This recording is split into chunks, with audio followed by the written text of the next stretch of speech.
School of magic season 2 title something dangerous.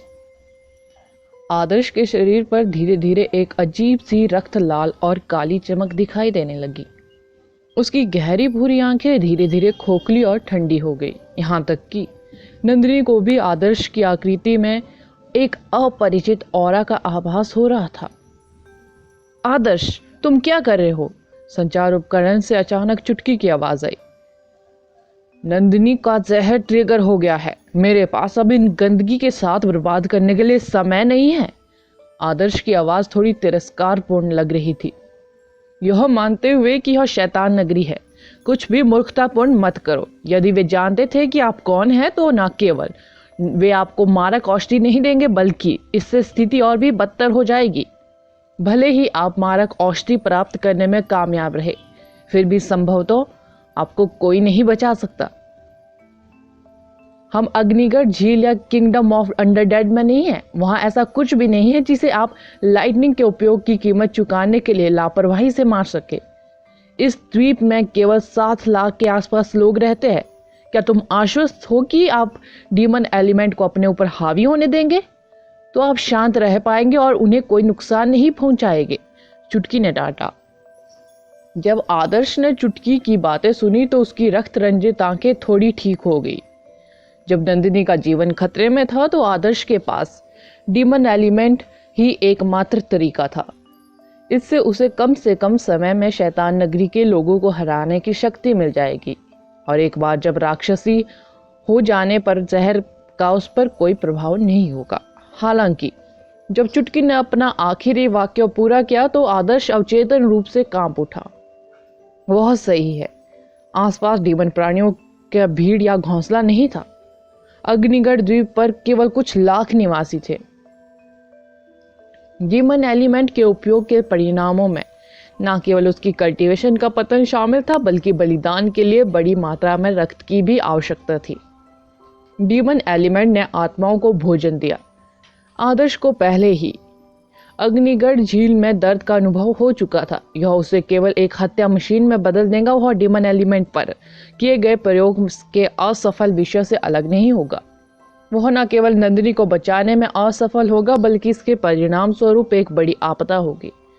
आदर्श, मैं समझता हूँ। आदर्श ने चुटकी की बात को बीच में ही रोक दिया। आदर्श ने बेचैन डीमन एलिमेंट को शांत करने की पूरी कोशिश करते हुए एक गहरी सांस ली। यदि वह अपनी समस्या को सुलझाने के लिए डीमन एलिमेंट पर बहुत अधिक भरोसा करता तो वह वास्तव में एक वास्तविक दानव में बदल जाता। यह अधिक खतरनाक है यदि कोई अन्य व्यक्ति जहर की चपेट में आ जाए। यह उसके लिए कम डरावना है क्योंकि वह अपने आइस डोमेन के साथ खुद को फ्रीज कर सकती है, जिससे उसका रक्त प्रवाह धीमा हो सकता है, चुटकी ने त्वरित गति से समझाया। वह पहले ही ऐसा कर चुकी है, आदर्श ने उत्तर दिया।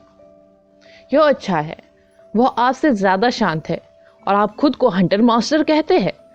आपको हर बार इतना क्रोधी होना बंद कर देना चाहिए, चुटकी ने डांटा।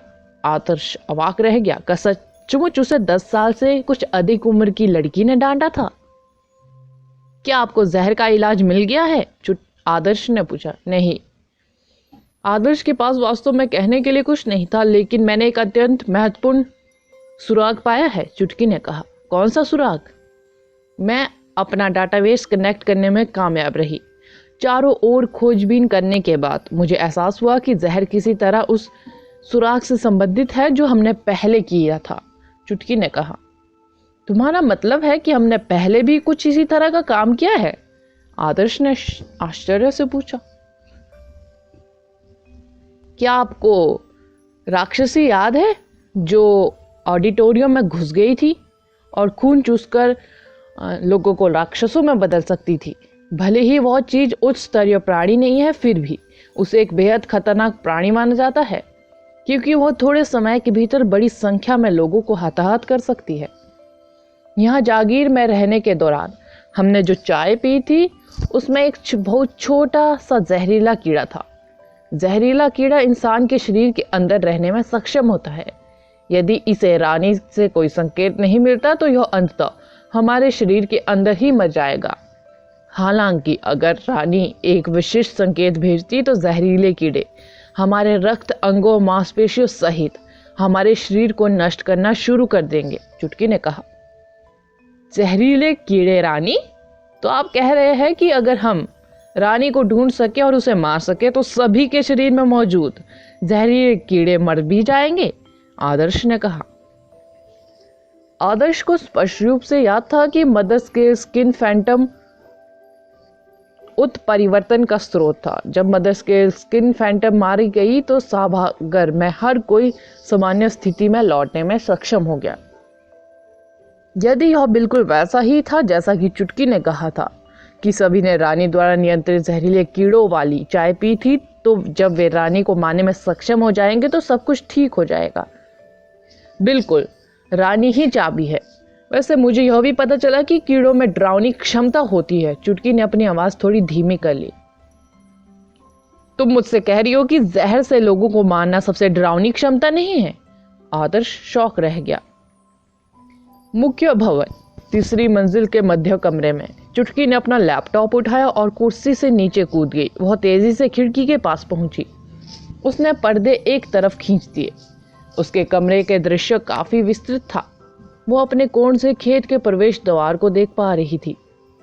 खेतों में अभी भी बहुत सारी झुलसी हुई लाशें पड़ी थी, जो वो खेतों के किनारे स्ट्रीट लैंप के नीचे काफी भयानक लग रही थी। ठंडी हवा चलती रही। लाशों की त्वचा से काली राख खेतों के ऊपर हवा में उड़ती रही। कई लोगों का मानना होगा कि लाशें धीरे धीरे मिट्टी में बदल जाएगी। आखिरकार जहर ने उनकी शारीरिक संरचना पूरी तरह नष्ट कर दी।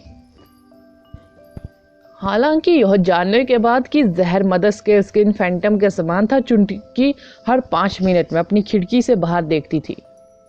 जिन लोगों को जहर मिला था उनके लिए मौत को पहले से ही सबसे बुरा परिणाम माना जाता था। चुटकी को सख्त उम्मीद थी कि शैतान नगरी उतना पागल नहीं था जितना उसने सोचा था। फिर भी सच्चाई ने उसे साबित कर दिया कि शैतान नगरी उससे भी ज्यादा पागल था, जिसकी उसने कभी कल्पना भी नहीं की थी। ठंडी हवा के झोंके से लाशों की सूखी त्वचा फटने लगी। टुकड़े धीरे धीरे जमीन पर गिरने लगे क्योंकि दरारें लाशों में फैल गई। दरारों के नीचे नई त्वचा दिखाई दी, लेकिन अगर किसी ने सोचा कि यह नवजात शिशु की तरह चिकनी और पीली दिखेंगी तो वे बिल्कुल गलत होंगे। जहर से मरने वाले हंटर की त्वचा सबसे पहले उखड़ने लगी, जिससे उसके नीले, लाल, खुरदुरी, चिपचिपी और भयानक त्वचा दिखाई देने लगी। मृतक नींद से उठ चुके थे। वे काली धूल के ढेर के बीच बैठ गए, चमकती नीली आंखों के जोड़े सामने देख रहे थे, जो पहले से ही डरावनी रात में डर और अविश्वास का संकेत जोड़ रहे थे। School of magic season 2। Title: दुष्टों को बेरहमी से बांधना भाग 1। जैसा मैंने सोचा था, चुटकी ने पर्दा पीछे खींच लिया। जिस चीज की उसे आशा थी कि वह घटित नहीं होगी, वो फिर भी बिना सोचे समझे घटित हो गई। अगर परिवर्तन संघ के लोग आ भी गए तो वे मृत लोगों के खिलाफ लड़ते लड़ते थक जाएंगे। वे स्थिति को नियंत्रण में नहीं रख पाएंगे। कुछ गड़बड़ है क्या? आदर्श ने पूछा। हम अब हमें बचाने के लिए परिवर्तन संघ के लोगों पर भरोसा नहीं कर सकते। जो लोग जहर से मर गए वे डिमनों में बदल गए हैं, ठीक उसी तरह जैसे हम पहले मामले में थे। इस बार रानी स्पष्ट रूप से मदर्स के स्किन फैंटम से अधिक मजबूत है, इसलिए ये राक्षस उन राक्षसों से भी अधिक मजबूत होंगे जिनसे हम पहले लड़े थे। चुटकी ने उससे कहा। ठीक है, क्या आपके पास मेरे लिए कोई अच्छी खबर है? आदर्श ने पूछा। मेरे पास है। ऐसा लगता है कि आपके डीमन एलिमेंट ने आपको जहर के लिए डिफेंस प्राप्त किया है। चुटकी ने उत्तर दिया। यह अच्छी खबर लगती है, लेकिन क्यों? आदर्श ने पूछा। उत्परिवर्तन के मामले में आप वास्तव में हम सभी में सबसे घातक है, चुटकी ने कहा। इन परजीवी प्राणियों द्वारा आपके राक्षसी शरीर में ट्रांसफॉर्मेशन शुरू करने की संभावना उतनी ही है जितनी संभावना आपके द्वारा पिए गए खनिज पानी में बैक्टीरिया द्वारा मारे जाने की है। आदर्श स्पष्टीकरण समझने में सक्षम था, फिर भी क्या कोई बता सकता है कि उसे इस पर बिल्कुल गर्व क्यों महसूस नहीं हो रहा था? किसी भी तरह चुटकी ने उसे एक अच्छी खबर दी थी। इसमें कोई आश्चर्य नहीं कि नंदिनी, जिसने केवल कुछ घूंट पिए थे, जहर का शिकार हो गई। फिर भी वह जिसने बैल की तरह चाय पी थी, वह बिल्कुल ठीक था। ऐसे में उन्हें ज्यादा झिझकने की जरूरत नहीं पड़ी। वह शैतान नगरी के प्रत्येक सदस्य को मार सकता था जिसमें वह ठोकर खा गया था। नंदिनी के साथ जो हुआ उसके बाद आदर्श एक तरह से ज्वालामुखी फटने के कगार पर था। आखिरकार उसे अब और पीछे रुकने की जरूरत नहीं पड़ी। आदर्श घूम गया और कालकोठरी से बाहर चला गया। चूंकि वह पहले ही अंदर घुस चुका था, इसलिए इधर उधर घूमना अधिक सुरक्षित था। क्या आप रानी का पता लगाने में कामयाब रही? आदर्श ने पूछा। जो मिट्टी तुम वापस लाए हो उसमें उसी जहर के अंश है। इसका पता लगाना बहुत आसान है, बस मेरे निर्देशों का पालन करो। लेकिन वास्तव में सावधान रहना, इसमें एक ब्लू डिकन भी शामिल है। आप ग्रे पुजारियों और काले पादरियों की उपेक्षा कर सकते हैं, लेकिन आपको ब्लू डिकन से सावधान रहना होगा, जिसके बारे में बोलते हुए डीमन एलिमेंट का उपयोग ना करने का प्रयास करें। आपको इसका उपयोग ना करने की पूरी कोशिश करनी चाहिए, चुटकी ने कहा। चिंता मत करो, मैं केवल इसलिए आया हूं क्योंकि मुझे अपनी क्षमताओं पर भरोसा है। इन बेवकूफों में मैं उन सभी को सबसे हिंसक तरीके से नर्क में भेजूंगा। इतना कहकर आदर्श कालकोठरी से बाहर चला गया। दुर्भाग्य से जैसे ही वह कुछ कदम चला, उसकी मुलाकात सुनहरे फ्रेम का चश्मा पहने एक व्यक्ति से हुई। उस आदमी के चेहरे पर प्रत्याशित और भयानक मुस्कुराहट थी, मानो वह अपनी वर्तमान स्थिति से अविश्वसनीय रूप से संतुष्ट हो। जब वे सीढ़ियों पर मिले तो रूहान काफी आश्चर्यचकित था। उसकी चौड़ी आंखें घुसपैठी आदर्श को घूर रही थी। धिक्कार है, यह आदमी अंदर कैसे आया? यह शैतान नगरी का बेस है। क्या वह सचमुच इतना भाग्यशाली है? वह इस क्षेत्र में गश्त कर रहा है, किसी भी शिष्यों से नहीं टकराया। तुम्हें वास्तव में स्वर्ग के रास्ते के बजाय नर्क का रास्ता अपनाना होगा। अब जब तुम यहाँ घुस आए हो और यह सब देखा है, तो मुझे डर है कि मैं तुम्हें इस जगह से जीवित नहीं निकलने दे सकता। रूहान हंसा। पिछले कुछ दिनों से वह बहुत क्रूर आदमी बन गया था। उसने किसी के जीवन में हेरफेर करने और उसे नियंत्रित करने में सक्षम होने की भावना का आनंद लिया। अतिक्रमण एक अतिशयोक्ति है। मैं बस अपने शिकार की गंध का पीछा कर रहा था। इसके बारे में बोलते हुए मुझे आपको बताना होगा कि भले ही मैं एक पूर्णकालिक छात्र हूँ, मैं एक अंशकालिक हंटर भी हूँ, जो डीमन प्राणियों से भी बदतर दुष्टों का शिकार करने में माहिर है। आदर्श ने अपनी निगाहें उठाई। झींगा रूहान को देखते हुए उसकी तिरस्कारपूर्ण और तेज नजर तुरंत कमजोर आदमी पर तलवार की तरह चलती रही।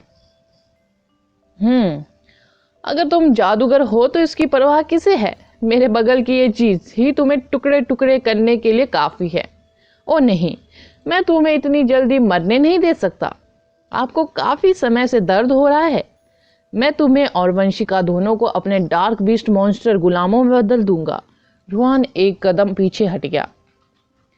एक धूसर भयानक आकार का प्राणी जिसके शरीर पर शापित पैटर्न था प्रकट हुआ। अंधेरी कालकोठरी में उसकी हरी आंखों में भयावह चमक थी। गरिमा और नरेश दोनों डर के मारे फर्श पर गिर पड़े। जब रूहान ने शापित जानवर को धीरे धीरे सुरंग के रास्ते आदर्श के पास आते देखा तो वह एक बार फिर हंस पड़ा।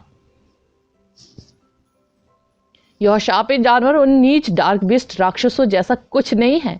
आप जैसे व्यक्ति के लिए इसमें एक योद्धा स्तर के प्राणी की ताकत है। जब रूहान अभी भी बात कर रहा था तो आदर्श की गहरी भूरी आंखों से अचानक चांदी की चमक निकली। उसकी आंखें जादू से भरी थी और गर्व का एक संकेत जो उसके सामने हर चीज को देखता था। चांदी की चमक ने कालकोठरी को रोशन कर दिया। आदर्श बिजली की गति से आगे बढ़ा। उसने अपनी मुट्ठी को पंजे में बांध लिया और बल को शापित जानवर की गर्दन पर सटीक रूप से उतरने का निर्देश दिया। पकड़ बेहद शक्तिशाली थी। बीस्ट ने इससे मुक्त होने की कोशिश में जमकर संघर्ष किया, फिर भी उसके पास आदर्श के स्पेस एलिमेंट स्पिल माइंड क्लॉ से बचने का कोई मौका नहीं था। शापित बीस्ट को एक छोटे चूजे की तरह आसानी से हवा में उठा लिया गया।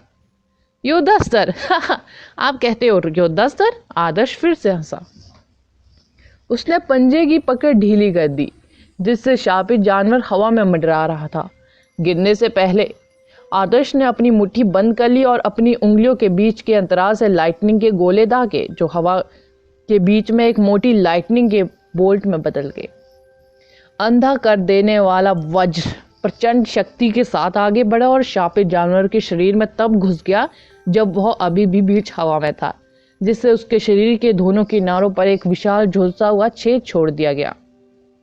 एडवांस लेवल तक पहुंचने के बाद से लाइटनिंग एलिमेंट पर आदर्श का नियंत्रण काफी बेहतर हो गया था। उसने अभी जो स्पिरिट डाला वह इंटरमीडिएट स्पिरिट थंडरबोल्ट था, लेकिन इसका रूप अब आसमान से गिरने वाली लाइटनिंग के हमलों तक ही सीमित नहीं था। वह अपनी पकड़ को नियंत्रित करके स्वतंत्र रूप से इसका उपयोग कर सकता था, रूप बदल सकता था। ऐसा कहा जा रहा है कि बेहतर नियंत्रण के बिना भी वह पहले से ही इतना मजबूत था कि बहुत लंबे समय तक छोटे योद्धा स्तर के प्राणी को तुरंत मार सकता था। थंडरबोल्ट केवल थोड़ी देर तक चला, इतनी देर तक कि रूहान अभी भी अपना गौरवपूर्ण वाक्य पूरा करने के बीच में था। रूहान ने बीस्ट की लाश को देखा और सोचने लगा, क्या शालिनी ने उसे धोखा दिया है? क्या उसने यह नहीं कहा कि एक योद्धा स्तर का प्राणी 100 आदर्श जैसे प्रशंसकों को मारने के लिए काफी मजबूत था? पलक झपकते ही यह कैसे मर गया? सच तो यह है कि अगर रूहान को एहसास हुआ कि उसके पीछे की मोटी दीवारें भी थंडरबोल्ट द्वारा छिद्रित हो गई थी, तो वह अब यह नहीं सोचेगा कि यह शापित जानवर की समस्या थी। अगला एपिसोड जानने के लिए बने रहे मेरे इस चैनल के साथ। Thank you.